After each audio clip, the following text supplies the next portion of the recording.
So prices push up, push up, push up, push up until sales volume collapses.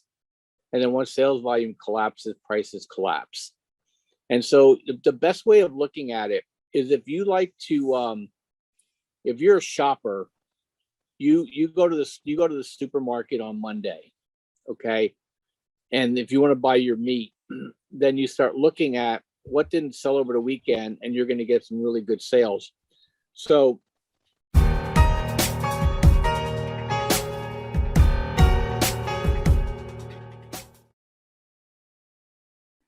all right. Good afternoon, everyone. Today I have with me Bob Kudla. You know, we always talk every month about things that we're seeing on the economic landscape that are going to affect your life. So Bob over at Trade Genius Academy or tradelikeagenius.com. The way it's looking so far for this month setting up, a lot of things are disappearing that were the free money cash cow for so many people who didn't want to work. So we're going to see this economic slowdown. At the same time, the rent moratorium, eviction moratorium is dissipating in different counties and states.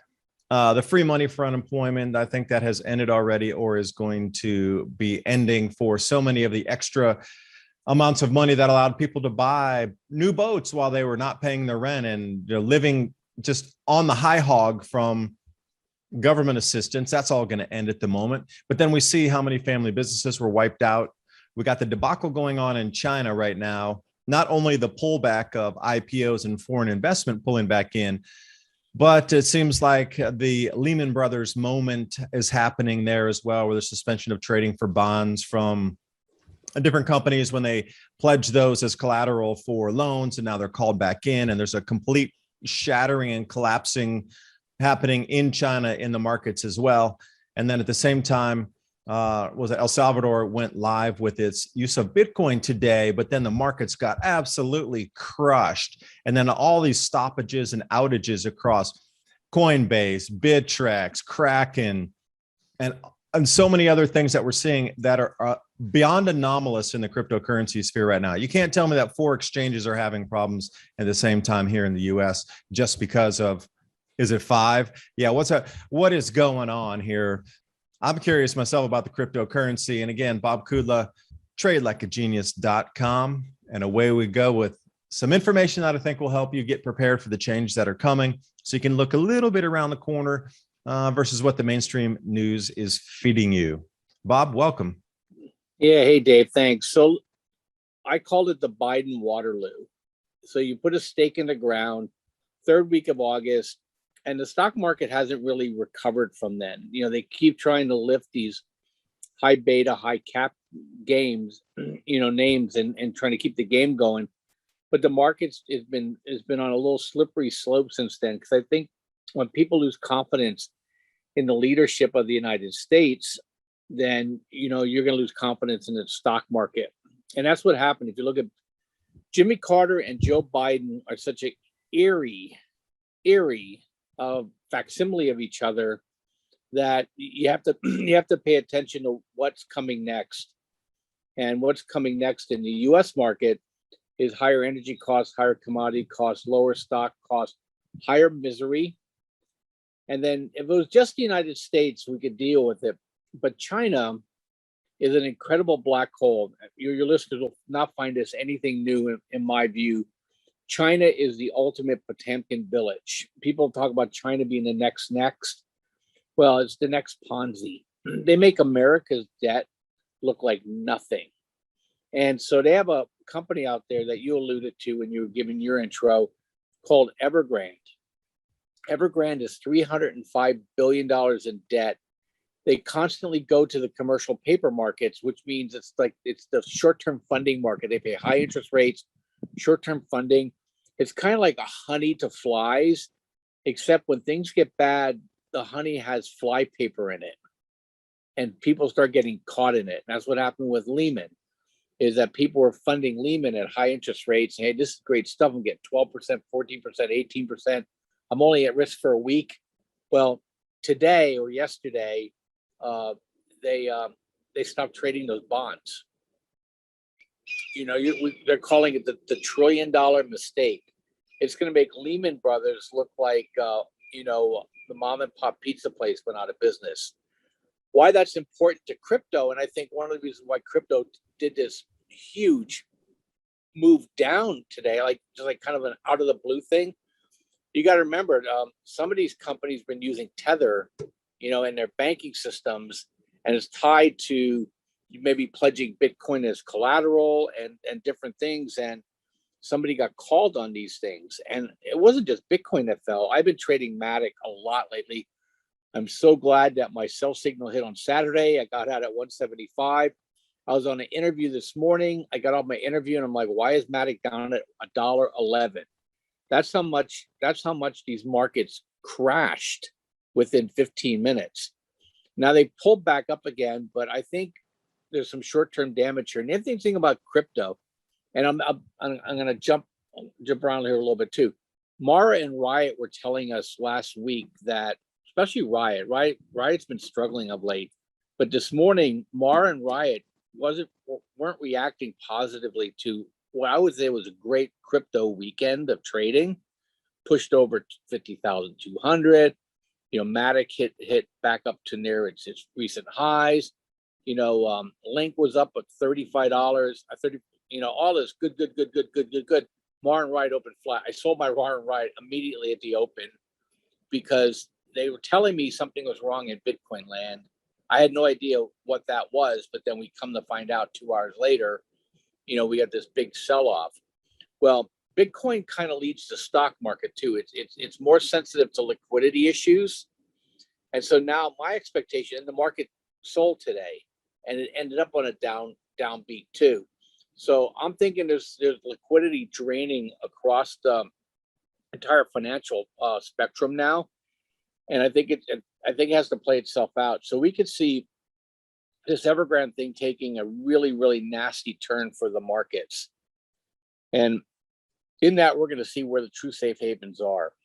So that's my What are you view. thinking about then for the crypto? How much further down do you think it's going to be pulled underwater like a great white shark grabbing you by the leg and pulling you down? Because a lot of people were running to Bitcoin with their extra capital. Okay, I can get some massive gains here, but oh wait, I owe some money back there, so I need to sell my Bitcoin today to pay off that into the markets there. Because it was a shell Ponzi game over in China anyway. Everybody was lending and the government was lending, and they all made it look like it was all rosy. And how many times had this happened to smaller firms? Dozens already just last year, where their bonds became worthless. But now you're talking about one of the top 3 land developers and real estate, commercial real estate. When they do housing developments in China, if it's more remote countryside, they'll take out and it's a gated community, or if it's in the city, it's a high rise. There's a lot of, and they were overbuilding so much, and people were getting out second and third houses, and then there was all the regulation that came in for that. So it's been kind of a duct tape and baling wire thing put for the last year to keep the markets together from crashing in China anyway, but it appears that they can't really hide it any longer. So yeah, how many people are holding out in crypto? There's fast money bet that now need to sell everything in a fire sale to get money to really pay off a margin call somewhere else, or a bond call in another market, developing markets. So it seems like the contagion is going to spread everywhere. So how far do you think down crypto is going to get drugged down as everybody sells to pay off in the equities markets here? Look, a lot of people don't realize this, but a lot of the Chinese, they're not trading inside of China. They've moved their money out into London and other places like that. So they're still, if they get a margin call back home, though, they got to cough up the dough, right? They might be living in China, but their money is not in China. And so, these things come in waves of 3, Dave. So we're just going to have to kind of wait and see. We're looking to see maybe push back up to 49K. And then we'll see where the next downstroke goes. I don't think we're going to get below 40K, 42K on this move. I think it's going to follow Fibonacci sequences. I think the market was surprised, and just like these exchanges do, there's no market makers here. They just walked away from the selling, and so they always overdo it. So I would take a look back to see where we hit the low this morning, and see if that gets retested, or if we start building a higher low from that. But I don't think crypto is going to be the problem. I think people will eventually move back into crypto because it's outside the banking system. I just think more and more Chinese now are losing their Bitcoin to a broader market around the world. So that, I think gold and silver probably be a recipient of this this activity, because it's going to force the Chinese to devalue their currency. I wouldn't be surprised if the Communist Party doesn't devalue their currency to print currency to pay these notes off. Okay. And then that'll force the United States to match them, because last time when we didn't follow Chinese on a devaluation, we dropped 18%. This was 3 years ago, within a matter of weeks. And who knows how frail Biden is and how weak their people are. Who knows how they're going to react to that? They may get caught flat-footed on that issue as well. So I'm looking for the market to have some sort of come to Jesus moment here. We'll see how fast. The Fed's been really fast at rescuing the market, because our Ponzi's pretty fragile as well, and then we just have to take it a day at a time. But look, we already moved out of anything high beta, high market cap, high tech, and we're already moving in core positions. The uranium is my number one position. I'm a broken record with you telling people to buy uranium. It's CCJ's up again. Look at CCJ. I'm expecting CCJ in the 50s at some point. So it's a core for me. So I'm trading around the edges only on that. Quad U, trading around the edges only on that. In fact, I've been only adding Quad U. It's rare earth and uranium in the U.S. And then other than that, silver, gold, platinum miners, and them are good friends. Mosaic in the fertilizer space is captivating my money. And other than that, everything else is just a trade for me. Yeah, yours. Pebble bed, nuclear reactor. Yeah, that's funny. And also, with these exchange, I do want to jump back into crypto for a second. The exchanges that are all seemingly magically going down at the same time, lockups here. Oh, they put on a full maintenance stoppage. All your instant cash deposits been delayed, so you can't really trade. And they're like, what's happening with these 5 what you consider rock solid, exchanges here in the U.S., Coinbase, Kraken, etc. So what's going on here, where they all seem to be in unison crashing at the same time that El Salvador comes on with the first day of Bitcoin as a national sovereign currency? I just don't get how all 5, if one had gone down, okay, normal, maybe too much volume coming in, but 5 going down, or 4, I had said 4 in the beginning of the broadcast, you said 5, so I'll follow your lead on that. So what's happening with that? It makes no sense whatsoever, unless it's coordinated. Well, I think it makes sense in way in which they operate. They have they don't have a mature, market making market. So these are liquid exchanges. So, it's called stepping away, right? If you see something falling, you're not going to try to step in front of it, because you'll get rolled over. So you can't be a market maker. There's no place for you to hedge your risk like that in Bitcoin. So you're going to have these movements until you have a more robust derivatives market in Bitcoin. And it's not really robust yet. It's still fairly small, so you have to expect it, and that's the thing. If you're hodling, you shouldn't care what happened today. Who cares? If you're a trader, you got plenty of warning before this thing rolled over to take profit on an awesome weekend, and so I think, some of it was the Evergrande thing. I'm convinced some of it, there's liquidity issues in the U.S. stock market.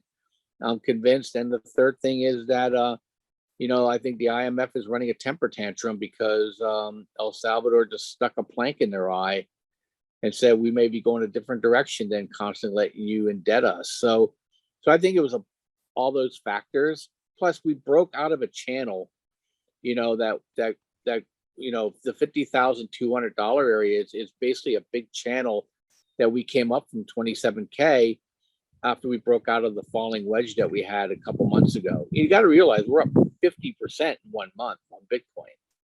So, people are like lemmings. So they see one person sell, everybody dumps their coin. And then my partner, Phil, who watches the market, said there is a hostile trader out there that tries to create these liquidity dumps so that they can force prices lower than where they sold. and so they could pick up more Bitcoin at a cheaper price. So you get these in these smaller markets until Bitcoin gets more mature, and that can withstand these selling events. Is just, I'd expect, I wouldn't blame the exchanges so much. You got to be smarter than that. You got to expect it. How many times have this has happened? Every time there's a sell-off, you can't get your money out. In fact, one time they closed the exchange. I couldn't get access for 2 weeks. So they're very creative in their ways in which they can keep people from moving cash or moving coins out. No, don't overreact. I would start worrying if we retrace 2/3 of the gains we made from 27.5 to 52,000. So, wherever that is, that's $25,000. So if we retrace more than 18K from 52, so if we get below 34K, then I'd worry about the bull run. Until then, expect it. We're going to make big moves coming up. And when I'm looking out at the crop yields coming in, or at least the reports out in the fields, making one is one thing. People got to eat. Now you're going to have incredible rising food prices and a lot of businesses down, and just things haven't remotely returned to anything remotely normal. So we enter this whole different, the Rubik's Cube just turned another whole quarter turn to the left there. So how are people going to be able to come up with the money with the rising food price at the same time markets are down? And then a lot of people are, thinking about crypto, it's up and down. Okay, that's a great way to make some money there. And then, obviously gold and silver proven through history, but in reality, that's not 100% of the population's going to be into that. So there's going to be a lot of struggling financially going on for people moving forward with the food price. Like I say, the rentals is really ridiculous now. Prices everywhere. BlackRock's got the rental market covered and cornered because they bought everything up in residential and, neighborhoods, commercial, anywhere. They're the largest rental land holder in America now. So how are people going to deal with all this? There's so many, like I say, falling walls of economic difficulties approaching the regular person who didn't prepare during this last year and a half, that was just sitting back like, hey, free money's awesome. I don't have to do it. This will last forever. And suddenly it's not lasting forever. And there's going to be a huge realization that your food doubled during this time. It's going to get more expensive next year. And the cavalry's not going to ride in with bags of cash to bail you out like they did last time. So where are we going with the average, say, person around the U.S. or even in the world that's going to get pinched financially? Food, So rent, everything. It's the escalator elevator doctrine of economics. So prices push up until sales volume collapses. And then once sales volume collapses, prices collapse. And so the best way of looking at it is, if you like to, if you're a shopper, you go to the supermarket on Monday, okay? And if you want to buy your meat, then you start looking at what didn't sell over the weekend, and you're going to get some really good sales. So yesterday, even though it was Labor Day, I went and usually before the pandemic, you can get ribs for $2.99 a pound. Then they've been selling up to almost $4.99 a pound. And on Monday, they had them all on sale for $2.99 a pound again. So which tells me is that people can't afford $4.99 a pound, and they can only leave that stuff unfrozen for so long before they have to throw it away. So they dump the price. So you're going to start seeing that more and more. You just, for people to be smart shoppers, you have to know when to go in and shop. Is that they can only leave that stuff unfrozen for like 3 days before they have to dispose of it. So they'll mark it down and get it out of there, so they don't have to take the loss on it. But that's something people need to watch more and more, and you're going to see more and more of that happening across the board. The less somebody needs something, the more likely the price will start to collapse. But that's not going to help most people. But if you're a trader and you know that, those are the areas in which you can then take advantage of opportunities to either buy something cheap or to be able to use options and buy puts against that, so you can profit on them going down. And so that's one area to look at on that. The other thing too is, as you just mentioned, is that we're having these issues with this administration can't shoot straight. So everything is coming off at the same time. They get rid of the unemployment extra benefits the same weekend that the eviction moratoriums end. So people are now going to lose their homes at the same time the free federal money goes away. And watch Hawaii. You're already starting to see Hawaii already starting to tail off in visitations. They claim it's because they tell people not to come because of the COVID restrictions, but that's not the case. What's really happening is that Hawaii was inundated this summer with people making, $600 a week of federal unemployment money and not working and hopping on airplanes, catching cheap flights and going hanging out in Hawaii for a week or two and coming home. Well, that money's all gone and the summer's over. And so you start looking at those places, they're going to start suffering too. But it's all going to come to a head, Dave, like it always does. Like in 2008, we hit our highest prices, remember, in commodities and in real estate. And then what happened by the end of 2008? We were down 40%. These things, when they break, they don't glide. It's like an airplane stalling. It just rolls over. And you have to wait until there's enough people thinking it's cheap again before it stops. So people need to be very, very careful.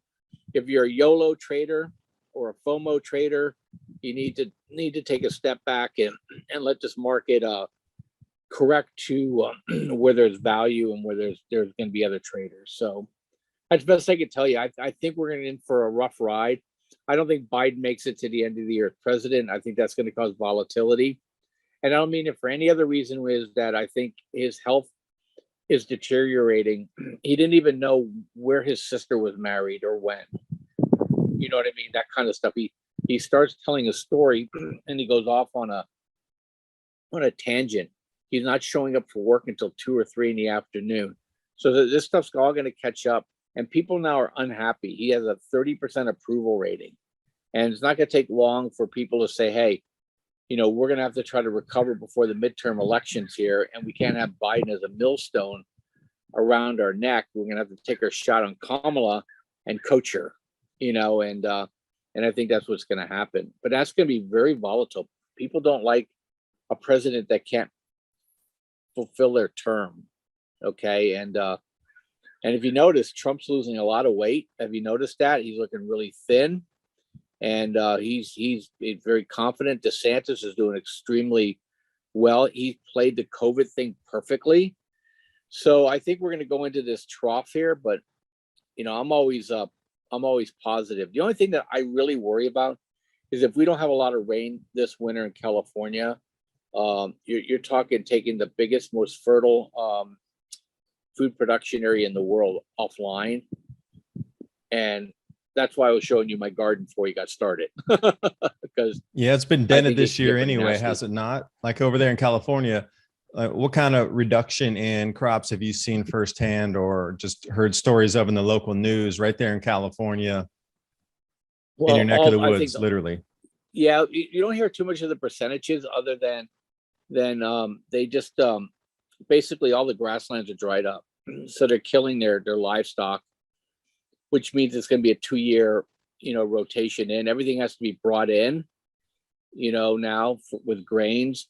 We're going to next year, if we don't get a lot of rains, we're going to go to major water restrictions. And that's just going to basically kill farming completely because they won't be able to farm at all. And so then you'll be looking at 30, 40, 50% reductions, which, it'll be quite interesting how much things are going to cost, especially when you go farther east you go. So so what do you think about Tyson Foods? They say they're trying to front run inflation, and that makes sense for me as a company trying to protect themselves and stay ahead of the inflation curve a little bit. But then when the earnings came out, it was like record earnings. They were up 25% over sales that they expected, and then they beat the estimate by almost $1 per share. And then they're passing on all these record price increases. And then, you're talking about prices dropping by to $2.99 a pound again, which they're still would inflation running even, I'll gotta say 12%. Okay. But they're running at 100% in front of. So, I mean, there's gotta be some sort of investigation. That's price gouging, in my opinion. So I don't know how much longer these types of, Tyson's a huge company involved with an enormous amount of food production and meat processing and everything else. One of the largest names that you'll ever see in American supermarkets, Tyson this, Tyson that, from the chicken to the beef, everything else. But how realistic do you think companies can gouge again? That would maybe be a one-off. They got away with it this time because food wasn't so expensive when people were on the streets rioting, going, hell no, I'm not paying that much for that. But Tyson, maybe they were testing the water to see, could they, gouge the customer, give record profits back to the shareholders, and then still play the victim of, oh, we were just trying to run in front of inflation. Like, how many more companies can do this before there's a serious pushback? Because it was amazing how the coup d'etat in that food market was done without anybody blinking an eye. And the only people who really even talk about it are those like yourself or myself who look into the food markets, maybe look at the stock prices, and the average person on the street has no idea how much they were raked over the coals by Tyson. They really don't. It's criminal what they did. Tyson's an interesting animal because they're mostly chicken, and chicken is you substitute down from beef to pork to chicken. So all they had to do is raise their prices a little bit. It still looked like a bargain to people, and then they come through. But at some point, no matter how much you raise your prices, you can't eat it because you can't afford it. And so you're gonna start seeing that come into for. Look, when the restaurants first started coming back online, they were packed. We made it a point to go out to eat once a week to support the local restaurants. Well, we couldn't get in, but over the last couple of weeks, the restaurants are back to half full. So I think a lot of this stuff, it just plays itself out. Price gouging is really tied to a specific event, from a legal standpoint. So we can say they're gouging, but at some point, they won't be able to carry the sales. They'll get a lot of pushback because the grocery stores get the heat, not Tyson. So the grocery stores will start pushing back on Tyson, and saying, hey, you're gonna have to start doing some things. And then the legislatures will start working on it from the inside. But this stuff all plays this stuff out. It doesn't mean that prices aren't going up. Our Federal Reserve is to thank for that, and our politicians. So everything's gonna be generally rising, but you're gonna get these push up and these hard drop off because they can't make the sales. They simply can't make the sales. But chicken's at the bottom of the food chain. Okay, look what happened with fish. They price fish out of the market. The only people that buy fish anymore, other than salmon, which is farm raised, and that other white meat, tilapia, which I wouldn't touch, if you gave it to me for free, is that it's now a niche market. But the thing we got to really worry about is that China is going to take all their reserves and buy all the food they can if things start happening. Look at the Three Gorges Dam. I think it's 12 meters from the top now, and I think it's filling up like 1 meter a week or something like that. And it's not even raining. It's been fairly dry. We haven't had the big super typhoons this year coming into China. So if one of those hits anytime soon, that they're going to have to dump water into the Yangtze, and then next thing you know it, well, a whole new set of problems on our hands. So it's going to be always something. Yeah, I'm not sure how. For me, I just look a week out, and personally, I plan my freezer's full.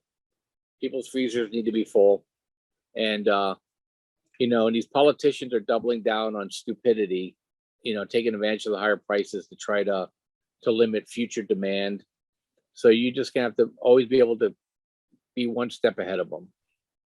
And you see a lot of news stories right now that keep focusing on the 22 grain barges that are sunk in the Mississippi, along with that high tension tower that had collapsed there with all 8 high voltage cables still attached to it. I don't know if it's a real thing, but it seems they're focusing a lot of attention on it to explain away another shortage, or maybe deter China from trying to buy, or explain away delivery shortages, or, excess lead times, or whatever it might be. But I just can't believe every time you turn in a dial now, it's back about the 22 grain barges, the 22 grain barges. How many times can you kick a dead horse with the 22 grain barges that sunk in the Mississippi after Hurricane Ida? I mean, we got 42 ships out at Long Beach too. So look, these are manufactured shortages, because they realize that you could create a cascade, just like the Bitcoin thing. The guy that probably dumped the market, he was hoping to do what they do in the gold markets all the time, to create a cascade that will end up being lower than the average price they got by selling to start the cascade. That's what these shippers have done in Asia. They took enough ships off the supply to create a 4x move higher in shipping costs. So, there's always going to be adjustment. I just think this is going to be the year of volatility. So people are going to need to be really careful. The Fed pushes too hard to try to subdue it. They're just going to create even higher prices and make the problem even worse. So that's kind of how we're playing at Trade Genius. And if you want to trade with us, we had an awesome day today, and we're ready for this stuff coming off the summertime trading schedule, and we're positioned. I sent out notes for people this weekend of where they should be focused in, and I think we're going to get paid. But if you don't use my service, man, just buy some uranium and hang on. You'll be very happy with me that you did. But if you want to trade with us, just go to tradelikeagenius.com. I got 7 bundles for you guys, pre-discounted 65% off. Trade crypto with us, trade stocks with us. We have algorithms, so I really don't care if what I'm telling Dave is I'm right or not. My algorithm is going to tell me whether there's buying coming in or out of these trades, and we just buy where the money's going in, and we sell where the money's going out, and we try to keep our biases neutral while we're trading, but always keeping our eye on the macro in the future. The Bible tells us what season you're in, so dress accordingly. And I think we're going into a season of volatility, higher prices, lower volume, stock market volatility. So come check us out. Our prices are good until Saturday, the 11th. And you can call, you can write, you can email us. We'll be and chat with us. We'll be happy to help you. But tradelikeagenius.com. Excellent. And Bob, I had a question, dressing for the season of volatility. Should I be wearing a Hawaiian shirt, or should we go on optic orange, or what do you think the attire should be for such a season? I'll answer with a story. There was the great admiral of the British fleet were fighting the Spanish fleet, and every day he walked out with his red blazer on, and they said, "Why are you wearing red?" He goes, "In case I was shot, the people won't see me bleed and lose heart." So one day they show up, and there's 1,000 Spanish galleons coming towards the English coast, and the admiral walks out with brown breeches on. You get the joke? He won't see himself. There you go. Awesome. So you got to know your season. So I think we're going to red to brown. All right, Bob. Appreciate your time here. Yep. Yeah, looks like a great sunny day in your area. Same here. But like I said, I'll leave that link in the description box below so you can reach out over there. And hopefully you got something out of our conversation that can help you kind of navigate through it's an absurd world that we're in right now. And if you can't, everybody sees as absurd. So any kind of nugget of information that you can help get through the insanity, well, I'm glad you joined us today. Bye for now.